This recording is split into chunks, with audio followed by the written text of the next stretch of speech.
ओम सच्चिदानंद रूपाय विश्वोत्पत्त्यादिहेतवे तापत्रय विनाशाय श्रीकृष्णाय वयं नमः।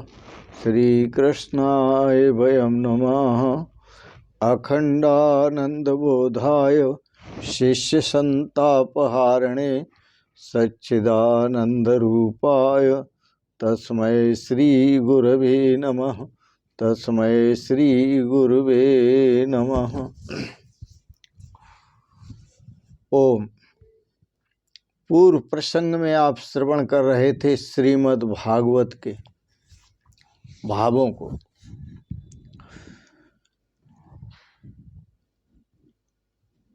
श्रीमद् भागवत में कहा है, विकार वासनाओं के बढ़ जाने से, काम वासना के बढ़ जाने से जो भी पाप होते हैं वो इसी के कारण होते हैं।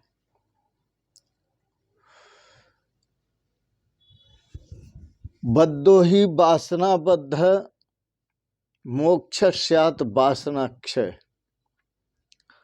वासनाओं में बंध जाना ही बंधन है और वासनाओं से मुक्त हो जाना ही मुक्ति है। इसलिए भावना करो, मैं किसी का नहीं हूँ और कोई मेरा नहीं है। इस तरह अपनी ममता को हटाओ, ममता का त्याग करो।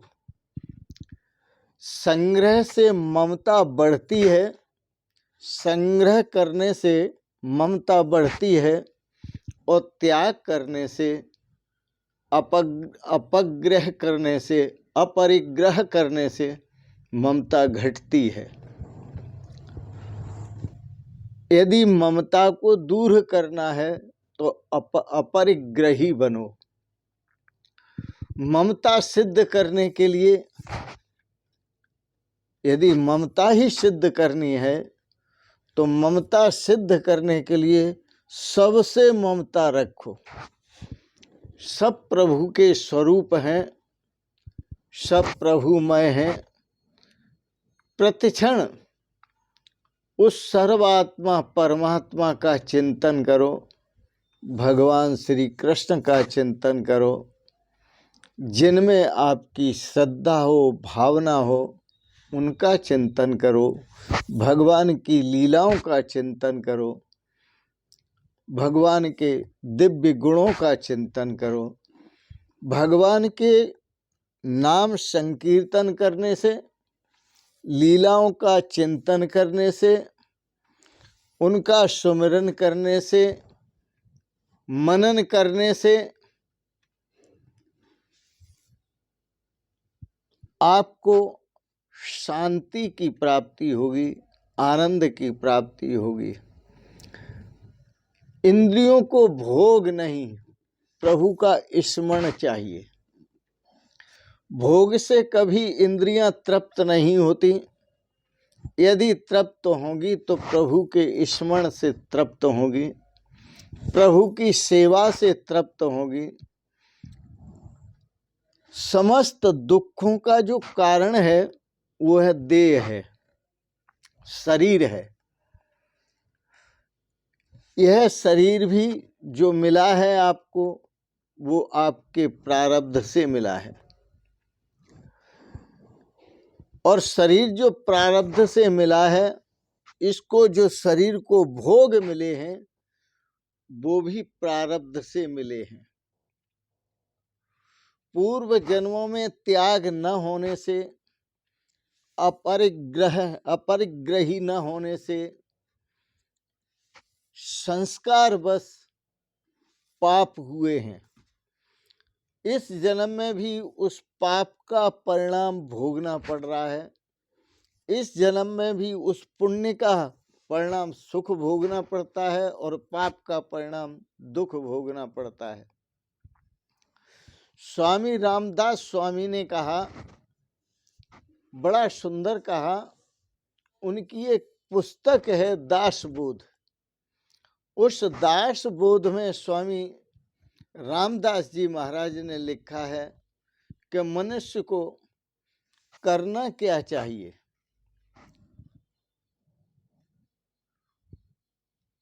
मनुष्य को पहले ये विचार करना चाहिए कि देह धारण करना ही पाप है। देह धारण करने के बाद पाप शुरू हो जाते हैं। मनुष्य हर तरह से सुखी नहीं हो सकता। यदि मनुष्य सुखी होना चाहता है तो सुख की लालसा का भी परित्याग कर दे। हे राजन, मानव शरीर सुख भोग के लिए है, सुखों का दुखों का उपभोग के लिए है। यह मानव शरीर मिला है। मानव शरीर तो वैसे भजन करने के लिए मिला है, परंतु इस मानव शरीर से पहले जो आपने पाप किए हैं, पुण्य किए हैं, उनको भोगने के लिए भी मिला है। इंद्रिय सुख सभी प्राणियों को बराबर होता है। भोग सुख सभी प्राणियों को बराबर होता है। मनुष्य नारी के संपर्क से सुख महसूस करता है, वही सुख एक कुतिया के संपर्क से महसूस करता है। अंतर कुछ नहीं है। लेकिन जिस योनि में भी गए, हम भोग के वशीभूत होकर भोगों को भोगते रहे और दुखी होते रहे, सुखी होते रहे। लेकिन इस झंझट से मुक्त होने के लिए हमें क्या करना है, ये समझना पड़ेगा। मनुष्य जीवन पाकर यदि प्रभु स्मरण नहीं किया तो जीवन का लाभ नहीं मिला। प्रभु स्मरण करो, प्रभु के स्मरण में लीन हो, अपने स्वरूप को जानो, अपने स्वरूप का ज्ञान करो। मृत्यु के कारण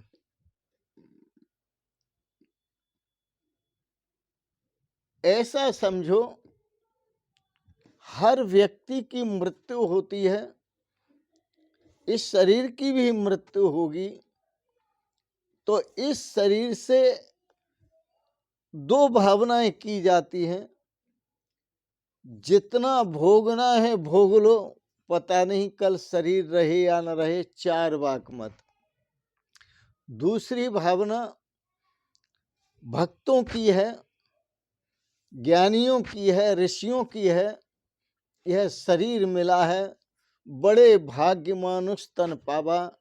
यह प्रभु की भक्ति के लिए मिला है, प्रभु के भजन के लिए मिला है, प्रभु के चिंतन के लिए मिला है।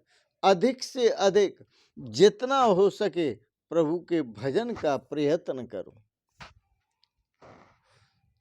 और प्रभु के भजन का प्रयत्न करते करते जिस शिव स्वरूप परमात्मा का चिंतन करते हो, जिस शिव स्वरूप परमात्मा का ध्यान करते हो, जिस शिव स्वरूप परमात्मा का स्मरण करते हो, वह शिव स्वरूप बनने का प्रयास करो।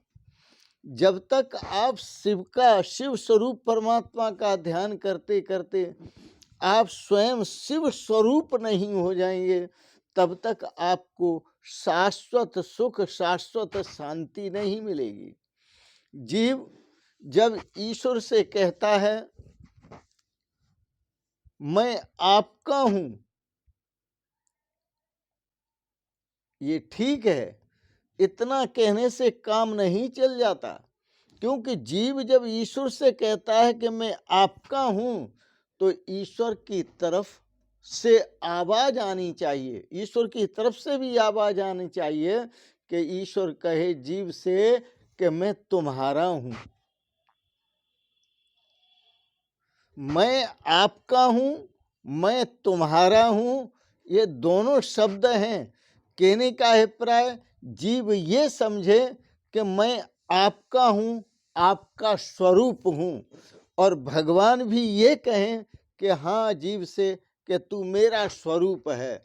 तो दोनों का जो स्वरूप है वो दो नहीं हो सकते, एक ही स्वरूप है। जीव भी शिव स्वरूप है और परमात्मा भी शिव स्वरूप है। वासनाओं के बढ़ जाने से मन प्रेरणा देता है भोगों के लिए। जब संसार में रहेंगे, भीड़ में रहेंगे, तो मन चंचल रहेगा। इसलिए पहले संत महापुरुष एकांत खोजते थे और एकांत में रहकर भजन करते थे, चिंतन करते थे। एकांत में रहकर ईश्वर का चिंतन करो, ईश्वर का भजन करो, क्योंकि एकांत में मन जल्दी एकाग्र हो जाता है। यदि प्रपंच में रहते हैं, संसार में रहते हैं, घर बार में रहते हैं, तो मन एकाग्र नहीं होता। जब हम एकांत में रहते हैं तो हमारा मन एकाग्र हो जाता है। यहाँ एकांत का अर्थ भी समझें क्या है। एकांत का अर्थ ये नहीं है, केवल ये नहीं है कि आप घर छोड़कर और वन में चले जाएं जहाँ कोई भी न हो। एकांत का मतलब ये है, एक में अंत करना है। एक परमात्मा ही है, परमात्मा के सिवाय कोई दूसरा नहीं है और मैं भी वही हूँ। इसलिए संत महापुरुष सोहम बोलते हैं, शिवोहम बोलते हैं, हंसः सोहम, सोहम हंस का उच्चारण करते हैं। मैं वह हूँ, वह मैं हूँ, मैं वह हूँ, वह मैं हूँ। तो इस प्रकार से उस परमात्मा के साथ वो अपनी एकता कर लेते हैं और उस एकता में ही आनंद का अनुभव करते हैं। गृहस्थ आश्रम में रहते हुए मनुष्य प्रपंचिक व्यवहार में फंसा रहता है। इस गृहस्थ आश्रम से निकलने के लिए उसे अहमता और ममता का त्याग करना पड़ेगा।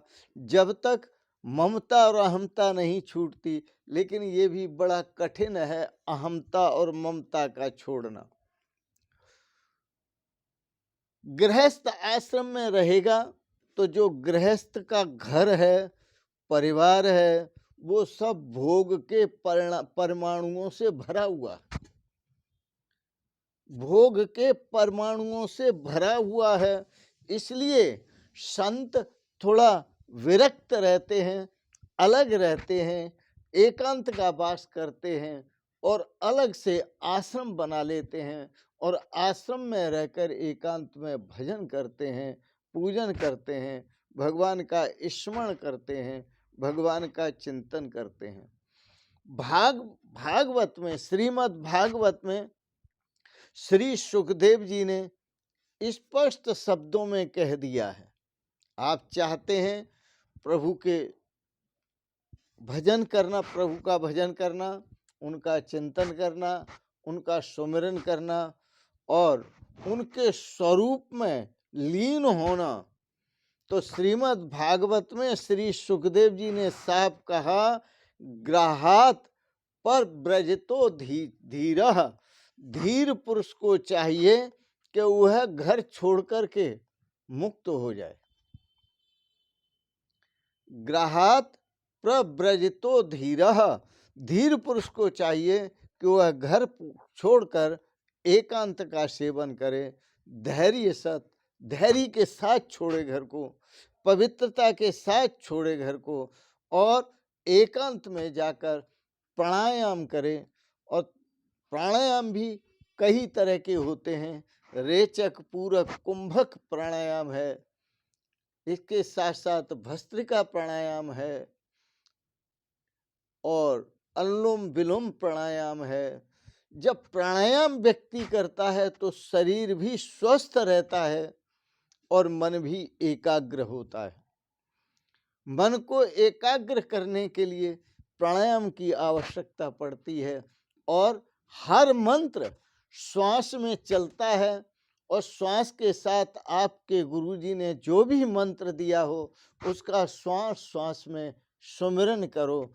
श्वास के साथ चलने वाला मंत्र ही मंत्र है, वह अजपा है, और जो बोलना पड़े जिह्वा से वह जपा है।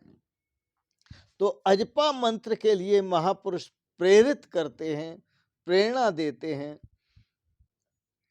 जपा भी बहुत अच्छा है, लेकिन यह जपा मंत्र भी तब आपको श्रेय दे पाएगा जब आप जीव और शिव को एक करके देखेंगे और जीव और शिव के एक स्वरूप में स्थित हो जाएंगे।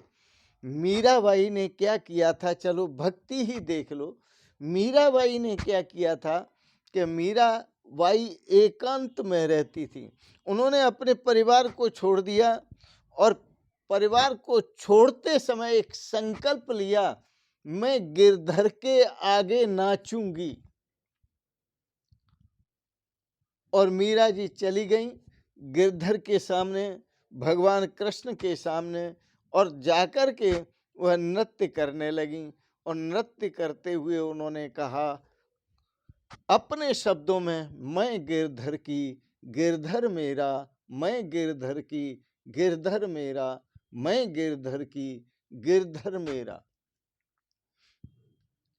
जिस स्वरूप में भी आपकी भावना हो वहां आप जुड़ जाएं, और इस तरह जुड़ें कि आपका इष्ट और आप दो न रह जाएं, एक हो जाएं। इसी में आनंद है, इसी में शांति है, इसी में प्रेम है, इसी में शाश्वत सुख है। इन शब्दों के साथ ही आज के प्रसंग को यहीं विराम देंगे। आपने बड़े प्रेम और श्रद्धा से श्रीमद् भागवत के पवित्र प्रसंग को श्रवण किया, इसके लिए बहुत बहुत अनुग्रहित हैं। एक बार जरूर कहेंगे, आप सबके प्रति बहुत बहुत शुभकामनाएं करते हुए आपको बहुत बहुत आशीर्वाद, बहुत बहुत प्रणाम। शिवोहम, शिवोहम, शिवोहम।